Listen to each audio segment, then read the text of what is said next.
Deux manifestations distinctes, d'une ampleur inédite depuis les années 1980, ont réuni à Nouméa indépendantistes d'un côté, non indépendantistes de l'autre, tous mobilisés sur la question de l'élargissement du corps électoral en vue des prochaines élections provinciales en Nouvelle-Calédonie. Ces mobilisations visaient à exiger le retrait du projet de loi constitutionnelle prévoyant le dégel du corps électoral pour les élections provinciales du côté indépendantiste et à le soutenir pour les non-indépendantistes.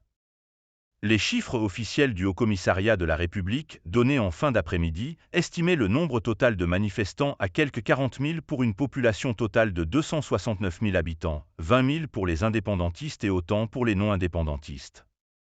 Des chiffres nettement en deçà des comptages de chacune des organisations qui donnent une participation de 58 000 manifestants pour les indépendantistes, 35 000 pour les non-indépendantistes. Les manifestants se sont retrouvés dans le centre-ville de Nouméa, séparés par les forces de l'ordre. Au Paris, entend-nous, a scandé devant une foule essentiellement européenne Sonia Baquet, la chef de file loyaliste, à l'initiative de cette mobilisation avec le Rassemblement LR, droite, pour montrer son attachement à la France et à l'ouverture du corps électoral. Le cortège a effectué une boucle au son de la Marseillaise et au rythme des slogans « On est chez nous, bout encore, fier d'être calédonien, fier d'être français ». Ce n'est pas une démarche contre le peuple kanak, mais ce n'est pas normal que nous n'ayons pas ce droit citoyen.